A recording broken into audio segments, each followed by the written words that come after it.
বন্ধুর বাড়িতে ঘুরতে গিয়ে জানতে পারলাম গত 4 বছর আগে বন্ধুর বড় দাদা কোনো একটা কারণে সুসাইড করে। আর এই ঘটনাটা শোনার পর থেকে আমার সাথেও ঘটতে শুরু করলো কিছু অদ্ভুত ঘটনা। Welcome back to my channel. কেমন আছো সবাই? আশা করি সবাই খুব খুব খুব ভালো আছো। আমিও খুব ভালো আছি। চলে আসলাম তোমাদের কাছে দারুণ একটি ভয়ের সত্য ঘটনা নিয়ে। সবাইকে বলো শুরু থেকে শেষ পর্যন্ত শোনো, একটা করে লাইক কমেন্ট শেয়ার অবশ্যই করবে। যারা এখনো পর্যন্ত চ্যানেলটাকে ভালোবেসে সাবস্ক্রাইব করোনি তাড়াতাড়ি করে নাও। তাহলে চলো আমরা এবার ঘটনা এগোই। প্রথম কথা হচ্ছে, আমাদের যে দাদাভাই ঘটনাটা শেয়ার করেন ওনার নাম আমি এখানে বাবলুদা দিলাম, কারণ ওনার নামটা উনি হাইট রাখতে বলেছেন কিছু পার্সোনাল কারণে, তাই বাবলুদা বলে আমি ওনাকে সম্বোধনা করছি। বাবলুদা বলেন, কখনো কখনো কাজের মধ্যে এত ব্যস্ত হয়ে যাই, আমাদের নিজেদের বন্ধু বান্ধব যে আমাদের ফ্রেন্ড সার্কেলটা, কখনো কখনো তাদের সাথে আড্ডা দেওয়া, একটু গিয়ে গল্প করা, এটা ওটা খাওয়া, একটু পার্টি করা, দিনের শেষে এগুলো তো প্রত্যেকটা মানুষের করা উচিত, এতে মাথা মাইন্ড ঠিক থাকে। কিন্তু সত্যি কথা বলতে আমি কাজের চাপে এতটাই ডিপ্রেশনে ভুগি, আমার বিশেষ করে দরকার তবুও আমার যাওয়া হয় না, কোনো কারণেই যাওয়া হয় না। একদিন বারবার তো ফোন আসতে থাকে, একদিন মনে মনে ভাবলাম যে না, যাই হয়ে যাক এইবার আমি যাবই। তো প্ল্যানিং করলাম নেক্সট সানডে আমি যাচ্ছি। আগে থেকে যদি বন্ধুদের বলা থাকে তাহলে আমাকে যেতেই হবে, কারণ ওরা আমার মনে না থাকলেও ওরা আমাকে ফোন করে করে ঠিক মনে করিয়ে দেবে, ভুলতে দেবে না যে রবিবার আসতে আর কত দিন, কত ঘন্টা, কত মিনিট বাকি। যাই হোক, বন্ধুকে বললাম যে বন্ধু আসছি তোর বাড়ি। এখানে আমি কারোর ব্যক্তিত্বের নাম কিন্তু নেব না, সবার নাম কাল্পনিকই নেব। তো দাদাভাই বাবলুদা বলেন, ম্যাডাম আমি যখন বললাম তখন যে বন্ধুর বাড়িতে যাব বা যেই বন্ধুর কাছ থেকে এই সূত্রপাত, এই ঘটনাটা পেয়েছি, সেই বন্ধু আমাকে বলল, তুই আসবি আমার বাড়ি? কখন, কবে, কোন সময় বল, কি খাবি বল। তা আমি বললাম, দেখ ওরকম কিছু দরকার নেই, তবে রাতের বেলা তুই একটু কাকিমার হাতের, মানে আমার বন্ধুর মা, কাকিমার হাতের একটু আলু সেদ্ধ মাখা পাতলা ডাল আর একটু পোস্তর বড়া ভাই আমার চাই, আমি আর কিচ্ছু খাবো না। আর সত্যি কথা বলতে কাকিমা এত ভালো মানুষ, আসলে সব মারাই ভালো হয়, কাকিমা এত ভালো মানুষ, যেহেতু আমি মানে কলকাতায় থেকে কাজ করি, আমার এখানে কেউ থাকে না, বাবলু দাদা ভাইয়ের কথা বলছি। তো মানে যত বন্ধুর মা আছে, দিদি আছে, তারা পুরো একদম মনে হয় নিজের মা নিজের দিদি, মানে ওনাদের ব্যবহার অমায়িক ব্যবহার, মানে ধারণা করা যায় না। তো সেখানে গিয়ে আমাকে বলল, ঠিক আছে তুই আলু পোস্ত আলু মাখা এগুলো খাবি তো? আমি বললাম না, আলু পোস্ত খাবো না ভাই, তুই পোস্তর বড়া ও একদিন খেয়েছিলাম মনে আছে। তো বললো ঠিক আছে আমি মাকে বলে দেবো। তার মানে তুই রাতে খাওয়া দাওয়া করে যাচ্ছিস? তো পরে আমাকে ফোন করে বন্ধু বলল, ভাই 4টে পাঠা আসবে, মানে তোকে নিয়ে, ঠিক আছে? আর আমি আর এক পাঠা, তা আর 2টো পাঠা, মানে 4 বন্ধুর কথা বলছে। আমরা 4জনে মিলে মাকে বলে দিয়েছি, এবার তারপরে মা দেখ মাংস টাংস করতে পারে। আমি আবার বললাম কি দরকার, কাকিমার এমনি বয়স হয়েছে, কি দরকার বলতো তোর এই মাংস টাংস এগুলো কেন বলেছিস? হ্যাঁ, বলছে না আমি বলিনি, এগুলো মা আবদার করেছে। আমি বললাম দেখ কাকিমা তো বয়স হয়েছে, কাকিমা তো বাজার যাবে না, এগুলো তোরই পাকামো, এগুলো একদম পছন্দ না, এরম করলে আর কোনোদিন তোর বাড়ি যাব না। কথা হলো, সেই দেখতে দেখতে দেখতে ভুলতে দেয়নি, রবিবারটা চলে আসলো। সকালবেলা ঘুম থেকে উঠিনি, ফোন করে ডাকলো, কিরে কখন আসছিস? আমি বললাম ভাই দুপুরে বেরোচ্ছি। বললো সকালবেলা মা খাস্তা কচুরি করেছে ভাই, কড়াইশুঁটি পুর দিয়ে, শীতকাল ছিল, বলছে তুই আয়, কষা কষা ঝাল ঝাল আলুর দম। আমি শুনে আর লোভ সামলাতে পারলাম না, ভেবেছিলাম দুপুরে যাব, কিন্তু আমি চলে যাই বাড়িতে। তো যখন আমি আর সহ্য না করে বন্ধুর বাড়ি চলেই যাই, যখন বন্ধুর বাড়ি গেলাম, ও মা দেখি একে একে একে একে আমাদের গ্রুপে সব ঢুকছে, 4 জনের জায়গায় 7 জন হয়ে গেছে। আমি বললাম কি রে, কাকিমার তো আজকে খাটনি বেড়ে গেল। তখন বললো চিন্তা করিস না, চিন্তা করিস না, দিদিও আসবে দুপুরবেলা, যা হাতে হাতে করে দেবে, মা করছে। এবার পরে জানতে পারলাম, মানে 4 জন তো আমি জানতাম, পরে জানতে পারলাম যে ও আরো বন্ধু বান্ধব সবাইকে একত্র করেছে। সেদিন আমাদের একটা ছোটখাটো পার্টি হবে, রাতের বেলা একদম খাওয়া দাওয়া করে দুপুরে রাতে খেয়ে বাড়ি আসবো। ভালো কথা। বাবলু দাদাভাই বলে আমার তো এখানে কেউ নেই ম্যাডাম, আমি এখানে কর্মসূত্রে কলকাতা থাকি একটা রেন্টের একটা ফ্ল্যাট নিয়ে। যাই হোক, তো সারাটা দিন আড্ডা, ওর মোবাইলে ওর একটা বড় ল্যাপটপ আছে সেখানে, হ্যাঁ, সেই গেম খেলা, সবাই সবার মতো করে আনন্দ করে, মানে একটা মুভি কেউ 5 মিনিট 2 মিনিটের বেশি দেখে না। হ্যাঁ, 7 জনের মতামত, ও বলছে এই মুভিটা চালা একটু দেখি, এই বন্ধ কর বন্ধ কর, এই মুভিটা দে, এই করতে করতে লাস্টে কোনো মুভি পুরো দেখা হলো না। বিকেলবেলা কাকিমা বলল, দেখ তোদের জন্য একটু মুড়ি মাখা করি, একটু মুড়ি মাখা খা। সত্যি কথা বলতে এই মুড়ি মাখা টুড়ি মাখা এইগুলো সত্যি খাবার না, কত বছর যে খাইনি। বাবলু দাদাভাই বলেন যে আমার তো হয় না, কারণ পরিবার না থাকলে এগুলো কে করে দেবে। সকালবেলা হন্তমন্ত হয়ে কাজে যাই, মানে রাত হয়, বাড়ি ফিরতে ফিরতে কোনো রকমের খাবার খেলাম, নাহলে বাইরে দিয়ে 2টো রুটি, একটু তড়কা, একটু আলুর সবজি এনে খাই। খাওয়াও ঠিক মতো হয় না, মানে মনের মতো তো হয় না। তো আমি বললাম যে ঠিক আছে কাকিমা, তুমি মুড়ি মাখা দাও। কাকিমা বেশ গোটা গোটা লঙ্কা দিয়ে, ছোট ছোট গোটা গোটা লঙ্কা, কাকিমাদের গাছের আবার ছাদে হয়েছে, পেঁয়াজ টিয়াজ দিয়ে সুন্দর করে, শশা দিয়ে অনেক কিছুতে মাখিয়ে দেয়। তো আমরা খাচ্ছি, হঠাৎ করে ওই মুড়ি মাখাটা খাবার পর আমি যে বন্ধুর বাড়ির নেমন্তন্নে যাই, ওই বন্ধু আমাকে হট করে বলল, জানিস তো বাবলু, একটা সময় ছিল মুড়ি মাখা চাইলেও পেতাম না, মা নিজে থেকেই, আজকে জানি না 4 বছর পরেই এরকমভাবেই মুড়ি মাখা করলো। 4 বছর আগে এই মুড়ি মাখা আমাদের বাড়িতে প্রত্যেক দিন সন্ধ্যায় হতো। আমি শুনে, আমি এবং আমার সাথে হয়তো আরও যারা ছিল 6 জন,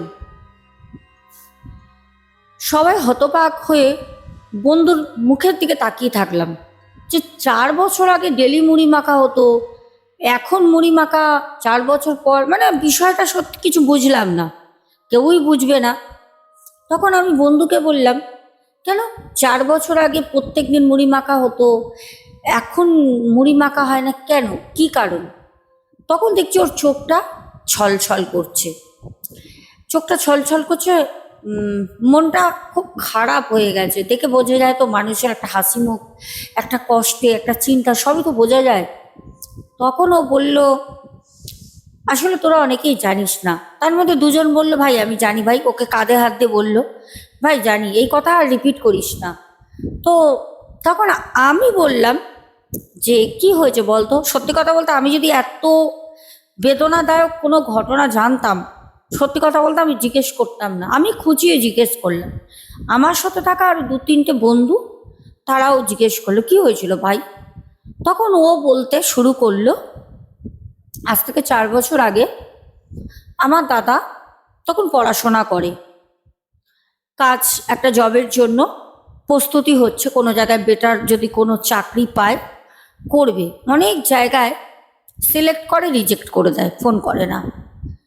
টাকা দিয়ে অর্থনৈতিকভাবে ঘুষ বা ডোনেশন দিয়ে দাদাকে কোনো চাকরিতে দেবে, এটা আমার বাবা তখন বাচ্চা ছিলেন, তো বাবা কোনোভাবেই সেই পক্ষে ছিলেন না। পড়াশোনা শিখে একটা মেধাবী ছেলে সে চাকরি দিয়ে যদি, মানে টাকা দিয়ে যদি চাকরি করে, তাহলে যারা সেরকম পড়াশোনায় কিছুই ছিল না তাদের পক্ষে ঠিক আছে, তাদের বাপ মায়ের থাকলে তারা দিয়ে পড়াবে। কিন্তু আমার ছেলে তো খুব ভালো ছেলে ছিল, ও মেধাবী ছিল, সব কিছুতে যা যা লাগে সব ওর আছে, তাহলে আমি ওর জন্য কেন টাকা ডোনেশন দিয়ে ওর চাকরিটা করাবো? তো এই জন্য ও একটা নানা রকম চিন্তার মধ্যেও থাকতো। এর মধ্যে বেকার ছেলে, সেখানে গিয়ে একটা আমাদের দেখবে হিন্দুদের মধ্যে একটা জিনিস রয়েছে, তুমি কাজ করো না, বাজ করো না, চাকরি করো না, এদিকে তুমি একটা মেয়ের সাথে সম্পর্ক করছো, যেই মেয়েটার সাথে সম্পর্ক করছো তার বাড়ি থেকে রীতিমতো বিয়ে করার জন্য ফোর্স করছে। তো তখন আমার দাদা বাড়িতে বলে যে দেখো, অনেকের আয়ের সাথে অনেকের লাখ খোলে, তুমি দেখো আমি একটা মেয়েকে ভালোবাসি। ওই মেয়েটা আমাদের বাড়িতেও আসে কয়েকবার, ওর বলতো কলেজের বন্ধু মানে বান্ধবী। তো পরে জানতে পারলাম যে আমার দাদা অ্যাকচুয়ালি ওই মেয়েটাকে প্রেম করে, মানে আমার বৌদি হবে। আমার বাবা এটা মানেনি। আর মেয়েটা বাড়ি থেকে শুধু বলতো যে দেখো, আমি আমার মেয়েকে অন্য জায়গায় বিয়ে দিয়ে দেবো, হ্যাঁ তোমার কোনো ক্ষমতা নেই। এবার দাদা যে কাজ করে না, কোনো জায়গায় চাকরি করে না, মেয়েটাকে এনে রাখবে কোথায়, খাওয়াবে কোথায়, বাবার দায়িত্ব তো সব হয় না। দাদা এটা বলতো মেয়ের বাড়িতে, কিন্তু মেয়ের বাড়ির লোক জানে যথেষ্ট, এদের মোটামুটি বাবা একটা গভর্নমেন্ট সার্ভিস ভালো পোস্টে ছিল, ভালো টাকা, এখন রিটায়ার্ড হয়ে গেছেন, একটা পেনশন পান। মা স্কুল টিচার ছিল, মাও একটা পেনশন পান, সরকারি স্কুল টিচার। ভাই পড়াশোনা করছে, মানে চাকরি লাগবে লাগবে, মানে দাদার থেকে ভাইয়ের চাকরিটা আগে হয়ে যায়। যে বন্ধু ঘটনাটা বলছে, দাদাটাই বেকার ছিল, চেষ্টা করছিল, কারণ ও চাকরি পেত। ও আবার মনের মতো একটু বড় দরের চাকরি করবে, ওর আবার যা তা চাকরি মানে ওর পছন্দ ছিল না। অনেক করে মেয়েটার বাড়ি থেকে জোর করায় দাদা 4 বছর আগে গলায় দড়ি দেয়, সুসাইড করে। যখন সুসাইড করে তার আগের দিন, মানে রাতের 12টার আগের কথা বলছি, 9:30টার সময় এই ভাইয়ের সাথে দাদার প্রচণ্ড ঝামেলা হয়। প্রচণ্ড ঝামেলা হয় কী নিয়ে না, নিজেদের মধ্যে প্যান্ট জামা নিয়ে। কোনো দু ভাইয়ের প্যান্ট জামা আদান প্রদান করে পরতো, কখনো ওর জুতো পরেও চলে যাচ্ছে, কখনো পিটি হলে যা হয়। এই নিয়ে ছোট বলেছে বড়কে যে তুই আমার জামা কেন পরেছিস। ও বলেছে যে তুই তো কালকে আমার প্যান্ট পরেছিলিস, যেটা হয়। এবার দুই ভাইয়ের মধ্যে এই নিয়ে ঝামেলা হয়, মারপিট পর্যন্ত হয় এই প্যান্ট জামা পরা নিয়ে। তো বড় যে দাদা ছিল সেদিনকে মা বাবা অনেক করে ডাকে, ও ওর রুমে গিয়ে ও লক করে দেয় ভিতর দিয়ে। ও রাতে খাইও নি, মা অনেক করে কান্নাকাটি করে, গেটের সামনে ডাকে, বাবা আয় খেতে, আয় খেতে, ও যাইও নি, খাইও নি। সকালবেলা যখন মানে ঘুম থেকে বাবা প্রথম উঠে সবাইকে ডাকে, বউকে, ছেলেকে, দুই ছেলেকে ডাকে। তো বাবা উঠেছে, উঠে ভোরবেলা, বাবা তো যেহেতু গভর্নমেন্ট সার্ভিস চাকরি করতেন, ওনার একটা হ্যাবিট ছিল, উনি চাকরিতে বাড়িতে ইষ্ট দেবতাকে পুজো না করে উনি যেতেন না।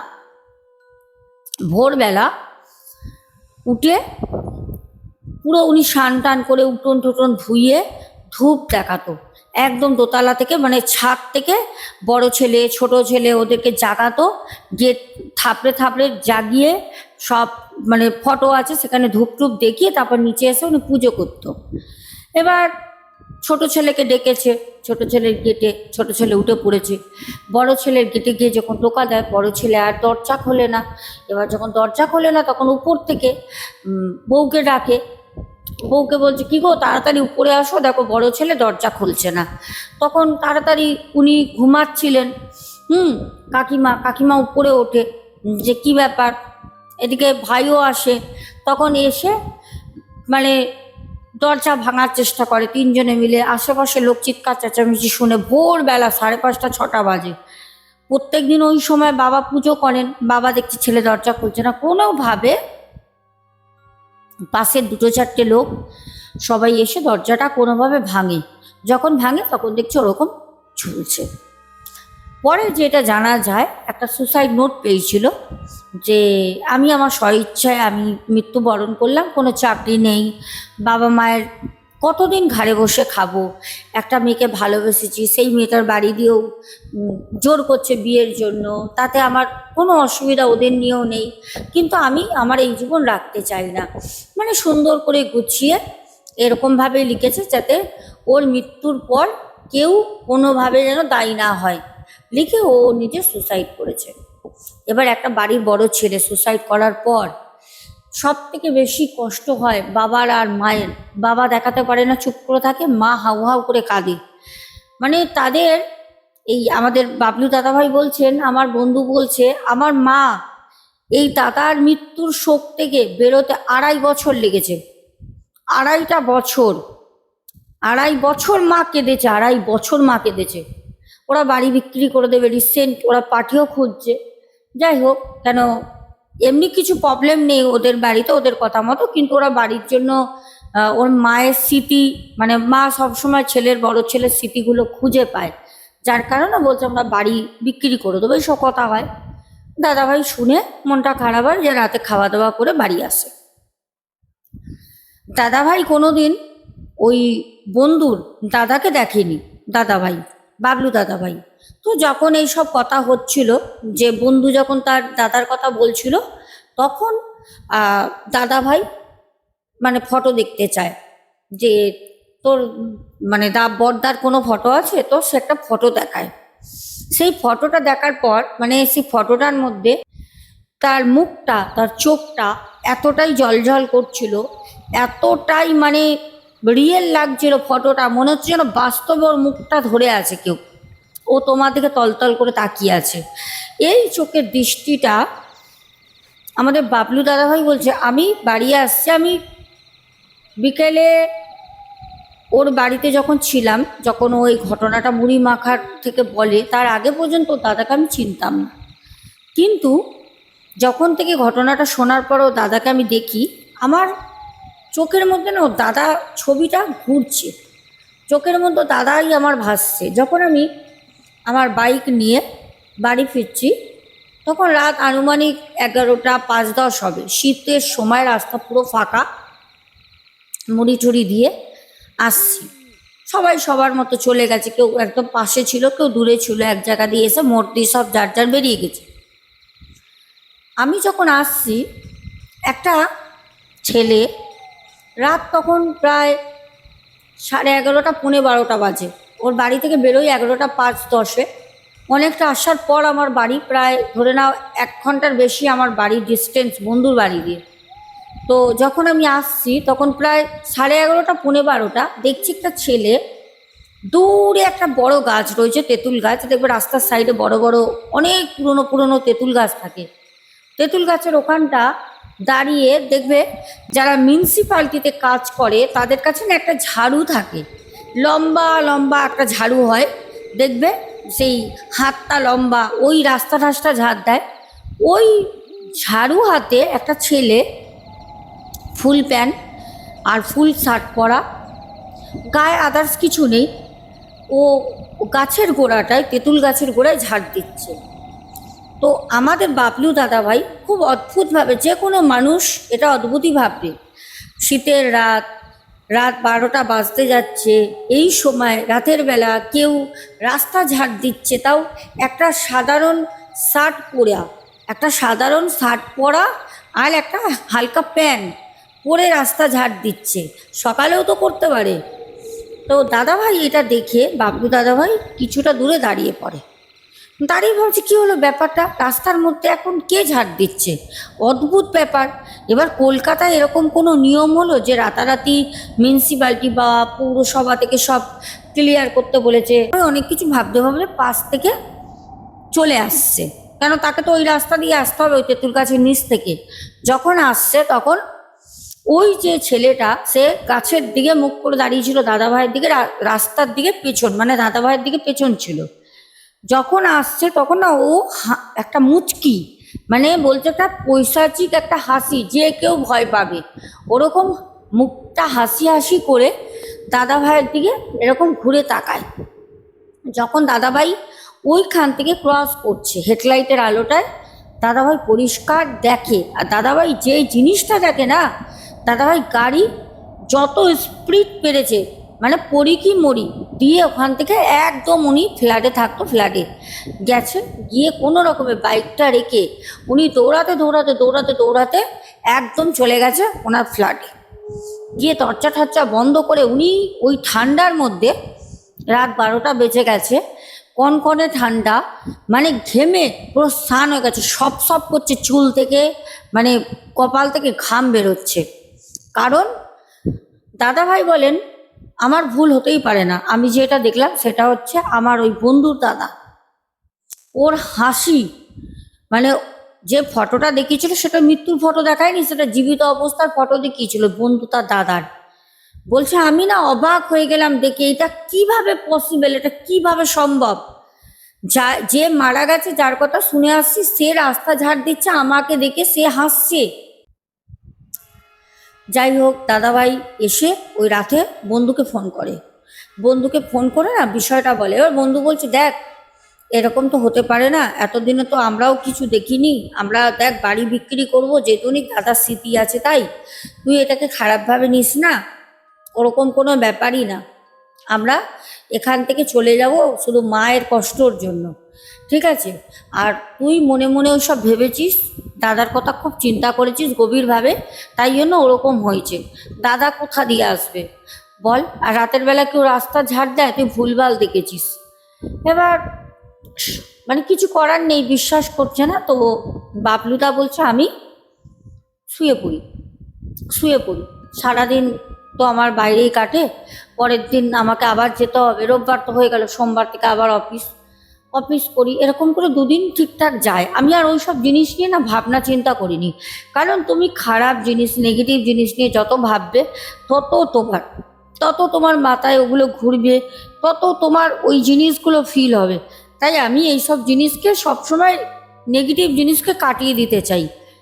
আমি মনেই করিনি, দুদিন কেটে যায়, আমার সাথে কোনো রকম কোনো কিছু হয়নি, জ্বরও নেই, কারোর সাথে আমি কোনো আলোচনাই করিনি।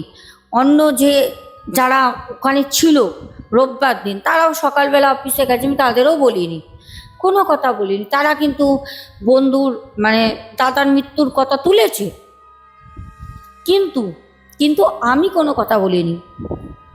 যাই হোক, দুদিন পর বলছে মঙ্গলবার রাত বাড়িতে আমি একটুখানি আসার সময় দুটো কাতলা মাছের পিস কিনে আনি, দুটো গরম গরম ভাত, কাতলা মাছের দুটো পিস পেটি নিয়ে আসি, পেটিটা ভাজবো, নুন হলুদ একটু লঙ্কা গুঁড়ো মাখিয়ে আর ওই একটুখানি তেল দিয়ে খেয়ে নেবো রাতে, কারণ রাতের বেলা প্রত্যেকদিন রুটি তো ভালো লাগে না।